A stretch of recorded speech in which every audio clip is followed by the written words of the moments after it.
यानी वही आकर के वो ऐसा ज्ञान देता जिससे बुद्धिमान लोग तृप्त होते हैं, संतुष्ट होते हैं और सहनशील है। संपूर्ण दुष्टों को संग्रामों में यानी ज्ञान के युद्ध में तिरस्कृत करता है, सबको पराजित कर देता है अपने तत्व ज्ञान से। नानक साहिब जी ने कहा था, फाई सूरत मुल्क की वेश ए ठगवाड़ा ठगी देश खरा सियाणा होता बार।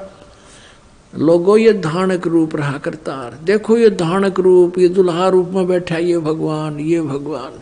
ये श्री गुरु ग्रंथ साहिब जी के प्रश्न नंबर 24 पर ये वाणी पूरी अंकित है।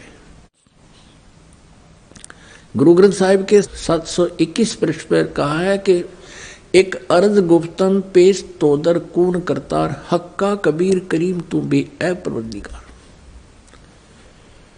हक्का कबीर माने सत कबीर।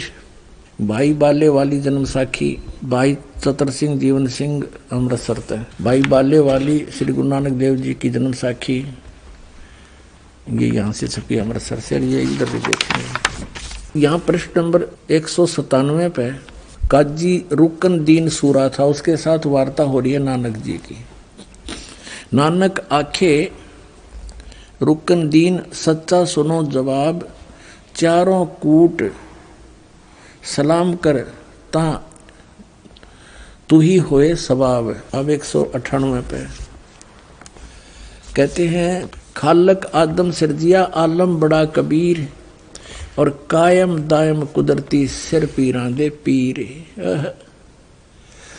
अब देखो यहाँ आलम बड़ा कबीर और सब पीरां दे पीर, सिर पीरां दे पीर। इसका अर्थ इसी दासा हो गया, जिस खालक यानी परमात्मा ने आदम जी की रचना की, आदम जी को उत्पन्न किया, वह आलम माने परमात्मा, बड़ा यानी सबसे सुप्रीम, सबसे सर्वशक्तिमान वो कबीर परमात्मा है जिसने आदम की भी रचना की। और कायम दायम कुदरती, और वही गुरु रूप में सिर पीरों के पीर, वही गुरु रूप में यहाँ आता है। सजदे करे खुदाई नो आलम बड़ा कबीर। कुरान शरीफ का ज्ञानदाता कहता है कि वो कबीर भगवान है जिसने 6 दिन में सृष्टि रची।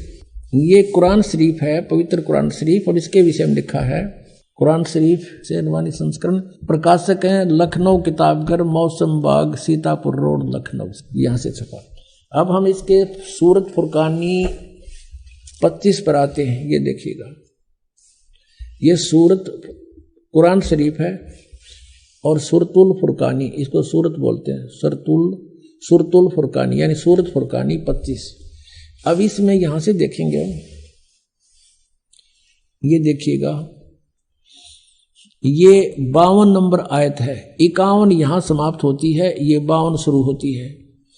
फला तुतियल काफिरन व जाहिदहुम बिही जिहादन कबीरन, ये स्पष्ट लिखा कबीरन। फला तुतियल काफिरन व जाहिदुम बिही जिहादन कबीरन, कबीरन माने कबीर के लिए तू संघर्ष कर। वो तो काफिर जो है वो नहीं मानते कबीर इज गॉड, लेकिन मैं कह रहा हूं वो कबीर है सब कुछ। अब यहाँ कबीरन कहो, कबीर कहो, खबीर कहो, खबीरा कहो। अपने आत्माओं, अब क्या सिद्ध हुआ कि परमात्मा मनुष्य सदृश है। पवित्र वेदों ने बता कि वो परमात्मा धूलोक के 3रे पृष्ठ पे यानी ऊपर तेजो में, धूलोक माने तेजो में, लोक में वो परमात्मा विराजमान है और मनुष्य सदृश है, राजा के समान दर्शनीय है, वहां से चलकर आता है, अच्छी आत्माओं को मिलता है। तो ये लीला करी किसने है? परमेश्वर कबीर साहब ने, काशी वाले दानक परमात्मा ने, काशी वाले जुल्हे ने की। तो who is God? Kabir is God. महाराज जी, परमात्मा किन किन महापुरुषों को मिले? जिन महापुरुषों को परमात्मा स्वयं मिले, और जिन महापुरुषों को परमात्मा आकर मिले वो स्वयं ही आकर मिले, उनका एक विधान है, वो ऐसी ही लीला करते हैं। वो ऐसी लीला करते ही करते हैं जैसे हमारे वेद प्रमाण करते हैं।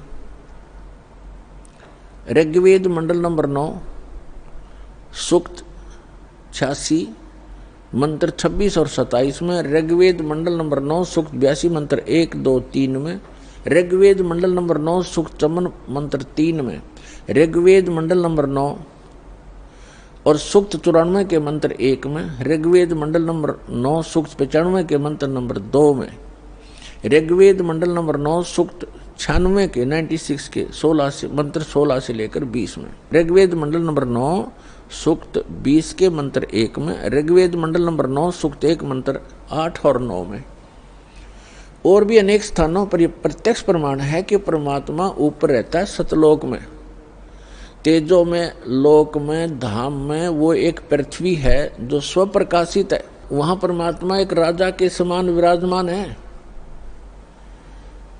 सिंहासन पर, यानी तख्त पर, सिंहासन पर कहो तख्त कहो, जैसे कहते थे ना दिल्ली के तख्त पर बाबर का राज्य इतने वर्ष तक रहा। तख्त माने सिंहासन, गद्दी। तो अनंत कोट ब्रह्मांड के कंट्रोलर के सिंहासन यानी तख्त पर वो परमात्मा राजा के समान विराजमान है और वहां से गति करके आते हैं, अच्छी आत्माओं को मिलते हैं और उनको यथार्थ ज्ञान कराते हैं, अपने से परिचित कराते हैं। वो लीला कबीर परमात्मा ने, अल्लाहु अकबर ने, सच्चिदानंद घन ब्रह्म ने की है, जो काशी में 120 वर्ष तक जुलाहे की लीला करके सहस्री आए थे, सहस्री चले गए। अपने गुणों के अनुसार वो परमात्मा किन किन महापुरुषों को कलयुग में मिले, जो दास के नोटिस में है, नॉलेज में है। आदरणीय धर्मदास साहिब जी, आदरणीय मुल्कदास साहिब जी, आदरणीय दादू साहिब जी, आदरणीय नानक साहिब जी सिख धर्म के प्रवर्तक, आदरणीय गरीबदास साहिब जी गांव छुड़ानी जिला ददर हरियाणा वाले, आदरणीय गीसा दास जी गांव खेखड़ा जिला मेरठ उत्तर प्रदेश वाले,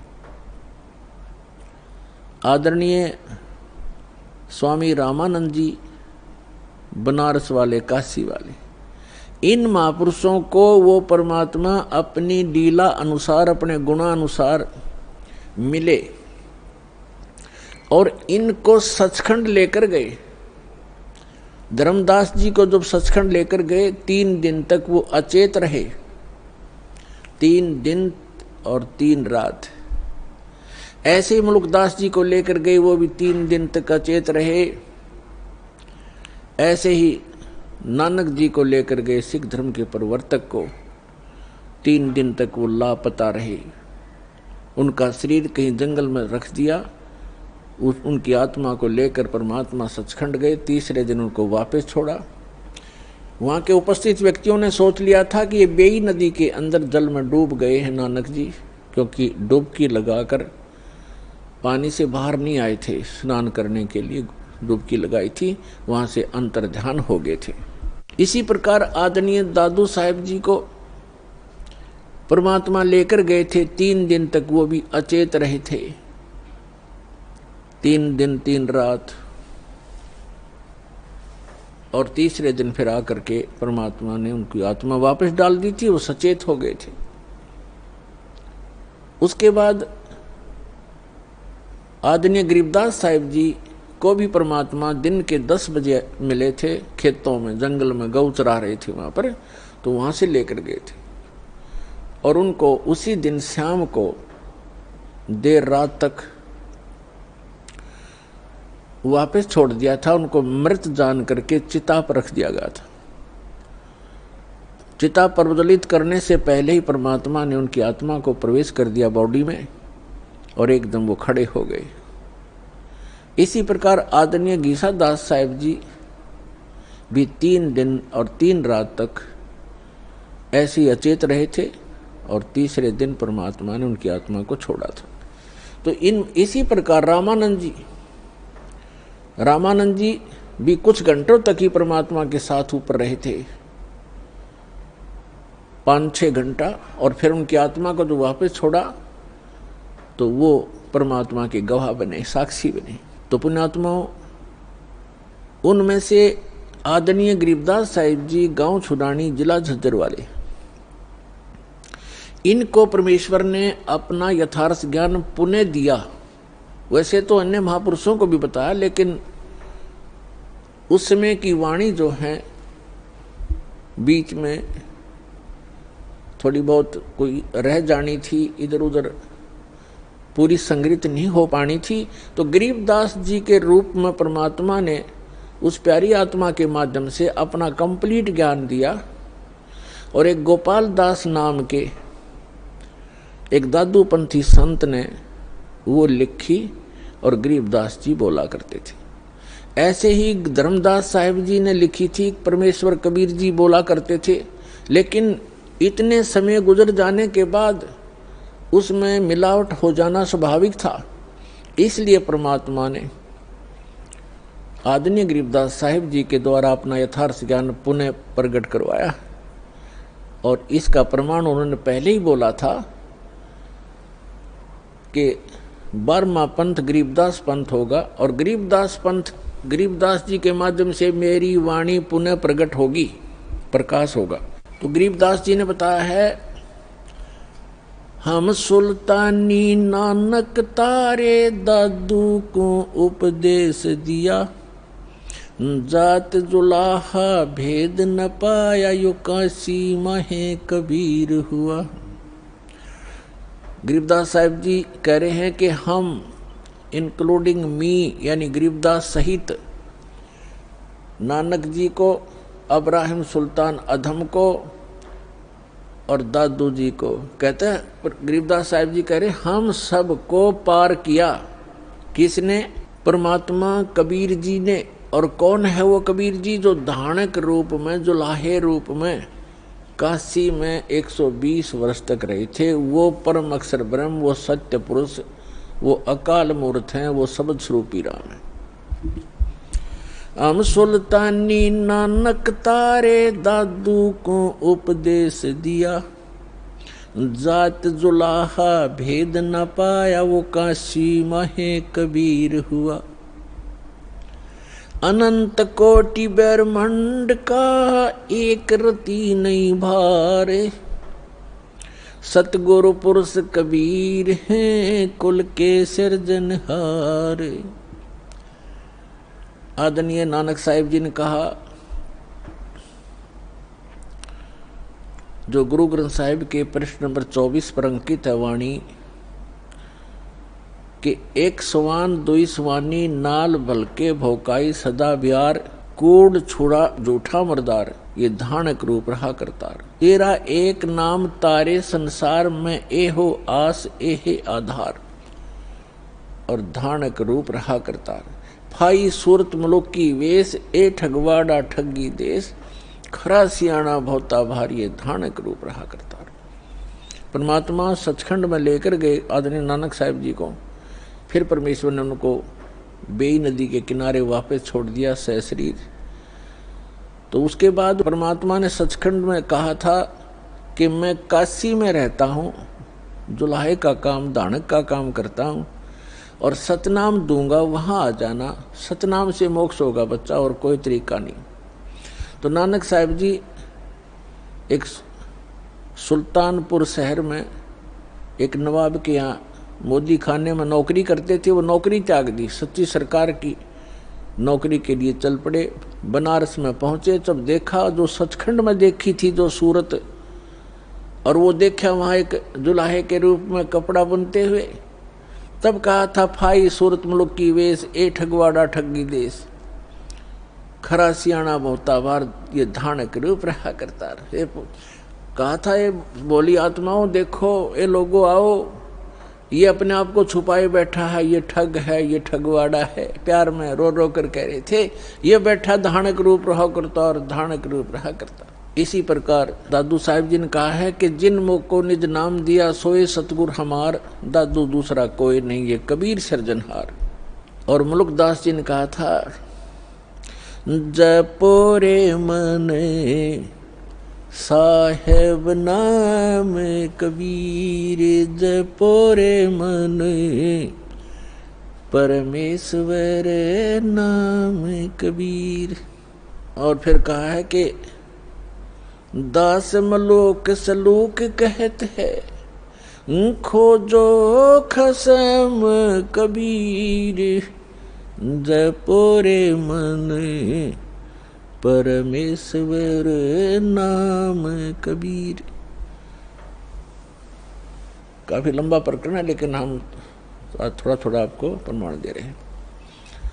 और आदरणीय धर्मदास जी ने कहा है, आज मोहे दर्शन दियो जी कबीर, आज मोहे दर्शन दियो जी कबीर, सतलोक से चल कर आए, सतलोक से चल कर आए, काटन काल की जंजीर, आज मोहे दर्शन दियो जी कबीर, आज मोहे दियो जी कबीर। तो ऐसे इन महापुरुषों ने परमात्मा के गुणगान किए। और गरीबदास साहिब जी कहते हैं, अनंत कोट ब्रह्मांड का एक रति नहीं भार, और सतगुरु पुरुष कबीर हैं। ये कुल के सृजनार के सतलोक से चलकर आए, वो परमात्मा सतलोक से चलकर आए कबीर जी। और गरीबदास जी भी कहते हैं कि अलल पंख अनुराग है सुन मंडल रहे थीर, दास गरीब उधारिया में सतगुरु मिले कबीर।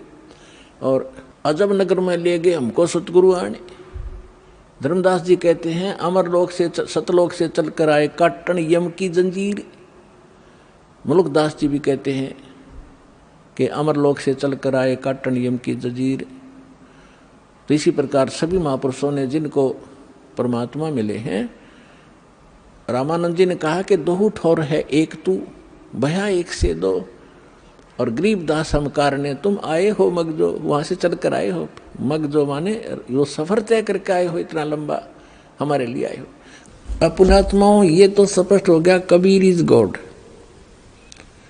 सदग्रंथों ने प्रमाणित कर दिया, आंखों देखा इन महापुरुषों ने कर दिया। अब दास को भेजा उस परमात्मा ने, कैसे भेजा है अब प्रमाण देते हैं, वैसे कहने से बात नहीं बनती।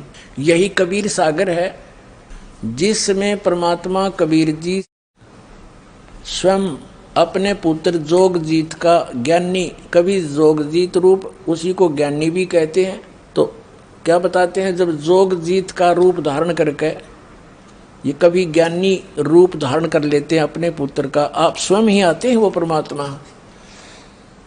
तो वहाँ जब प्रथम बार आए परमात्मा, ये देखो सबसम वेद बोध, कबीर सागर में सबसम वेद बोध पृष्ठ 121 पे, इसमें क्या लिखा है, निरंजन वचन सतयुग त्रेता द्वापर माही, तीनों युग जीव थोड़े जाही।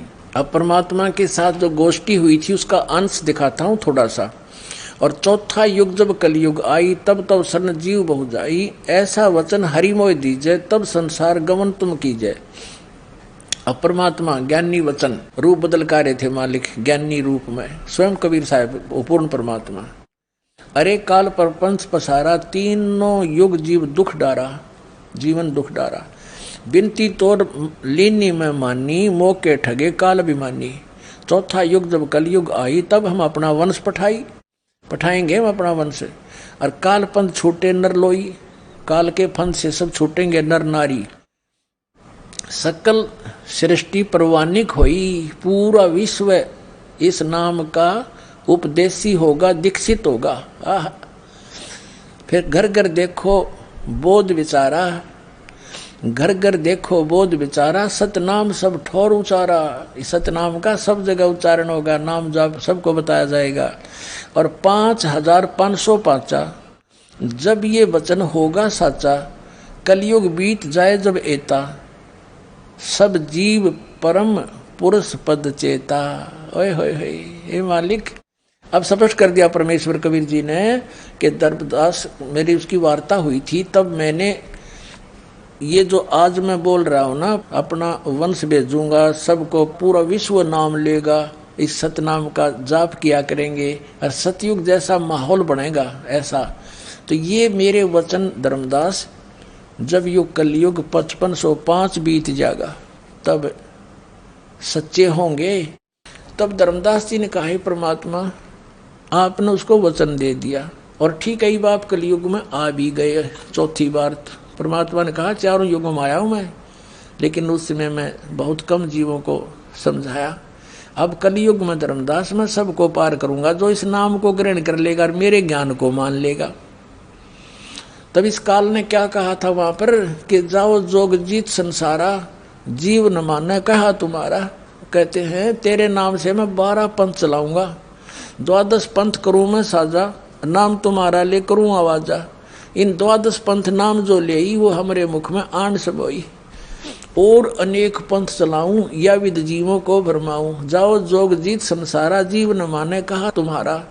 जीव तुम्हारा वचन नहीं माने और हमारी ओढ़ हो बात बखाने, हमारे पक्ष में खड़े होकर तेरे साथ विवाद करेंगे। कलयुग में ऐसा कर दूंगा और तेरे नाम ते कबीर कबीर के नाम ते सारे गुण गाओगे कबीर साहब कबीर साहब, और सारे नकली पंथ काल के दूतों से चलवा दूंगा। और जब तू जाएगा या कोई तेरा संदेश वाहक जाएगा सच्चा, तो उसकी कोई नहीं सुनेगा। उस समय सभी कोई देवी देवता पूजन पे है, कोई मंदिर तीर्थ के पूजने पे, कोई मंदिर मस्जिद गुरुद्वारों तक सीमित कर दूंगा, और तेरे नाम तो कबीर पंथ के नाम से 12 पंथ चला दूंगा।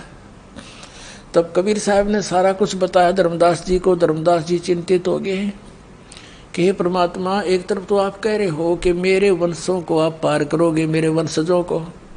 हे मालिक, आपकी कोई सुन ही नहीं रहा, आपके साथ कैसी बदतमीजियां कर रहे हैं, आपके पत्थर मार रहे हैं, झेरे कुएं में डालकर ऊपर कंकर भर दिया आप में दाता। आप तो समर्थ हो, आप बचे हुए हो। तो दाता आप कह रहे हो कि आगे तो घोर कलयुग आएगा, अभी तक तो इंसानियत शेष है इंसानों में मालिक, भगवान का डर भी है, लेकिन आगे कहो फिर वो पिछली पीढ़ी में पार करोगे तब तो और जुल्म हो जाएगा। तो जब कैसे आगे कैसे पार कर पाओगे आप इन अपने बच्चों को। तब कबीर साहब ने कहा धर्मदास, कलयुग बीतता 5500 पाचा, जब कलयुग 5505 वर्ष बीत जाएगा, उस दिन मेरा ये बात वचन जो आज मैं तू बोल रहा हूं और तू सूक्ष्म वेद में लिख रहा है, ये वचन मेरे तब सच्चे होंगे। घर घर में इस ज्ञान का प्रचार होगा। और एक जैसे ये 12 पंथ चलेंगे, 12वां पंथ गरीबदास पंथ होगा, और उस गरीबदास का पंथ चल चुका होगा, उसमें मेरी महिमा की वाणी प्रकट होगी गरीबदास जी द्वारा। और गरीबदास जी को मैं वो सही मंत्र दूंगा सारे, और वो लिख देगा ग्रंथ सा अपनी वाणी में, लेकिन वो प्रदान नहीं करेगा किसी को, उसको हम आदेश देंगे। और फिर उस गरीबदास जी का जो पंथ चलेगा, उस गरीबदास वाले पंथ में जब 5505 यानी 5500 के आसपास जो समय निकटा होगा पिछली पीढ़ी का, तो उस समय मैं स्वयं आऊंगा, मैं स्वयं आऊंगा और इन 12 पंथों को मिटा के एक यथार्थ कबीर पंथ चलाऊंगा। तो परमात्मा ने कहा था कि जो मैं आज बोल रहा हूं ना, आज तो ये मेरी बात तने धर्मदास किसी को भी नहीं यकीन होगा, और ये उस दिन सत्य हो जाएगी जिस दिन वो समय मेरा निर्धारित जो ठीक रख दी मैंने, यो समय आएगा तब सब सत्य होंगे, सब इसको जो है ग्रहण करेंगे। अब ये निर्णय करना है कि 5505 कब पूरे हुए, अब 2 मिनट में कर लेते हैं, दिखाते हैं आपको। अपने आत्माओं, अपने हिंदू समाज में शंकराचार्यों द्वारा दिए गए ज्ञान को हम ऑथेंटिक मानते हैं। अब उन्हीं के अंदर प्रमाणित करते हैं कि आज कलयुग कितना बीत गया। अब देखिएगा, एक पुस्तक है हिमालय तीर्थ, और इसके कौन है संपादक,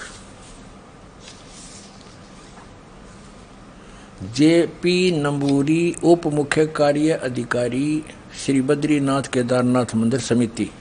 अर्थात कलयुग के 3000 वर्ष व्यतीत होने पर बौद्ध मीमांसकों के मत पर विजय प्राप्ति के लिए शंकर यति के रूप में आविर्भूत होंगे। यानी शंकराचार्य का जन्म जब कलयुग 3000 वर्ष बीत जाएगा तब होगा, ये इनका भविष्यवाणी थी। और ये कब हुआ? ईसा मसीह जी से 508 वर्ष पहले आदि शंकराचार्य जी का जन्म हुआ। देखिएगा, ये पुस्तक है ज्योतिर्मय ज्योतिर्मठ, और ये कहाँ से छपी है? ज्योतिर्मय ज्योतिर्मठ अच्छा, यहाँ पर क्या लिखा है? आदि गुरु शंकराचार्य का संक्षिप्त जीवन परिचय। हम थोड़ा सा पढ़ेंगे अपने मतलब का। गुरु परंपरागत मठों के अनुसार उनका आविर्भाव, किनका? आदि शंकराचार्य का आविर्भाव काल ईसा पूर्व 508 या 476 वर्ष माना जाता है। अब 508 है ईसा पूर्व, 32 वर्ष की आयु में इनकी मृत्यु होगी। 30 में से 32 कम कर दो, 476। ये जब तक ईसा तक नहीं पहुंचेंगे तब तक ये उल्टे चलते हैं कैलकुलेशन, इधर को बढ़ेंगी तो वो घटेंगी। तो ईसा से 508 वर्ष पूर्व श्री शंकराचार्य जी का जन्म हुआ। ठीक है, अब इधर से हम गिनेंगे तो ईसा जी का जन्म हम सन 2000 से काउंट करें, आसानी से हो जाएगा। सन 2000 को आदि शंकराचार्य को कितना समय हो गया था जन्म हुए ने? 2508 वर्ष, सन 2000 को। और उस समय कलयुग कितना बीत चुका था?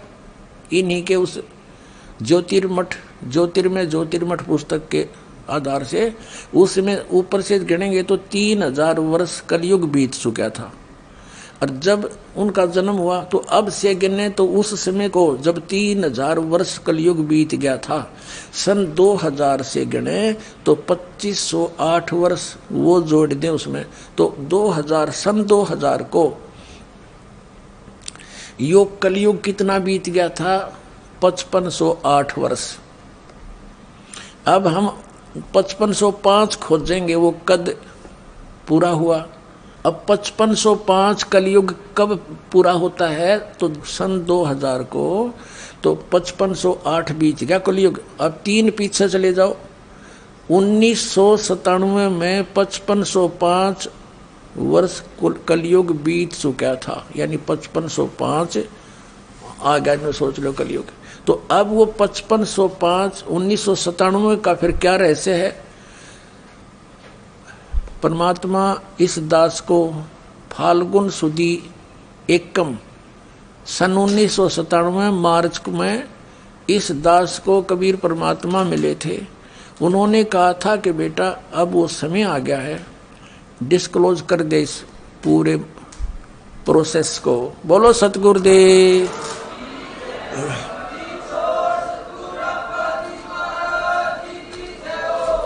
तो अब 1997 में दास को मिला था, तो उन्होंने कहा था अभी मेरे मिलने का समय तो डिस्क्लोज ना करिए कि मैं तुझे मिला हूं, ये अभी बताना नहीं, कुछ दिन रहस्य रखना फिर बताना।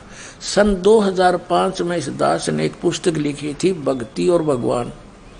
उसके अंदर प्रमाण की दिया था कि किस किस को वो मालिक मिले, कैसे उस दृश्य को सतलोक को देखा, वापस छोड़ा, कौन से मंत्र दिए। तो उनके साथ साथ दास ने कहा था कि इस दास को भी मिले और इस समय मिले। और एक पुस्तक है आध्यात्मिक ज्ञान गंगा, ये सन 2008 से चल रही है। उस समय से इसके अंदर भी एक चैप्टर है, उसमें दिखाता हूँ दास ने इसका पहले वर्णन कर रखा है। ये ना सोचना कि अभी बनावटी बातें बना रहे हैं, नहीं, ये पहले से ऑलरेडी लिखा हुआ है। 1994 में दास को ये नाम मिला, ये मंत्र आदेश दिया मेरे गुरुदेव ने नाम देने का। तो 1994 में स्टार्ट हुआ, 95 96, इन 2-2.5 साल में कोई ज़्यादा संगत हमारी बनी नहीं। तो कहने का भाव ये है कि तब परमात्मा ने 1997 में कह दिया कि अब इसको खुले दिल से दे दे, अब सब देख लेंगे, इनको अब चलने दे। अब देखो, ये आध्यात्मिक ज्ञान गंगा है पुस्तक, ये आपको पढ़ने को मिलती है, यहाँ से ले सकते हो। इसके 538 पृष्ठ पे एक अध्याय है यथार्थ कबीर पंथ परिचय। यहाँ नीचे है, मुझ रामपाल दास को परमेश्वर कबीर साहिब जी संवत 2054 फाल्गुन मास शुक्ल एकम पक्ष एकम मार्च 1997 को दिन के 10 बजे मिले थे तथा सार शब्द की वास्तविकता तथा संगत को दान करने का सही समय का संकेत देकर अंतर ध्यान हो गए थे। इसको अगले आदेश तक रहस्य युक्त रखने का आदेश दिया था। किसको? कि मैं तुझे मिला हूं अभी ना बताना कुछ दिन, किसी का यकीन नहीं होगा तो झूठा पड़ेगा।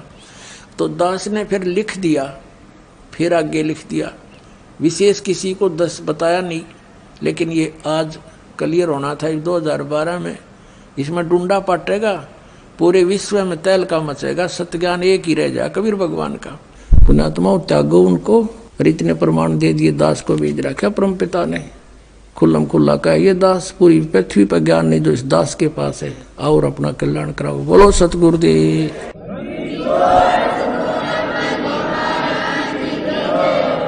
तो कबीर साहब जो हैं ये संत मत के प्रवर्तक हैं, और यही स्वयं परम अक्षर ब्रह्म है, और वेदों और गीता से प्रमाणित हुआ कि स्वयं वो आते हैं सहशरीर, आते हैं सहशरीर चले जाते हैं। उन्होंने ऐसी लीला की थी, सहशरीर आए थे और मगर से हजारों लोगों के सामने सहशरीर चले गए थे।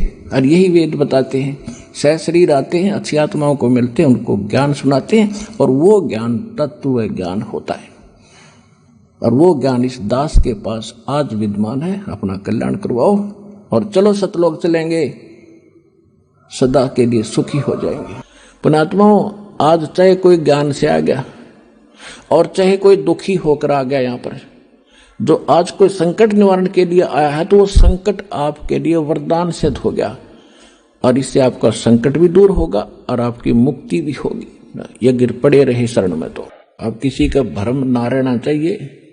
देखो, एक 1000 का नोट है, उस पर लिखा है कि मैं धारक को 1000 रुपये देने का वायदा करता हूं। दास पे लिखा नहीं है, दास बोल सकता है कि मैं उपासक को सर्व सुख और पूरा कंप्लीट मोक्ष देने का वायदा करता हूं जब नियम रहोगे तो।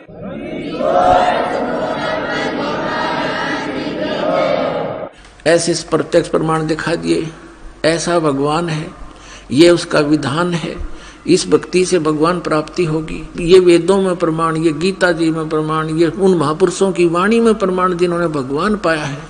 ये मंत्र है, और इस मंत्र का अधिकारी इस पृथ्वी पर इस दास के अतिरिक्त कोई नहीं है। इसको अभिमान समझो चाहे तत्व ज्ञान समझो, ये आपकी अपनी सोच है।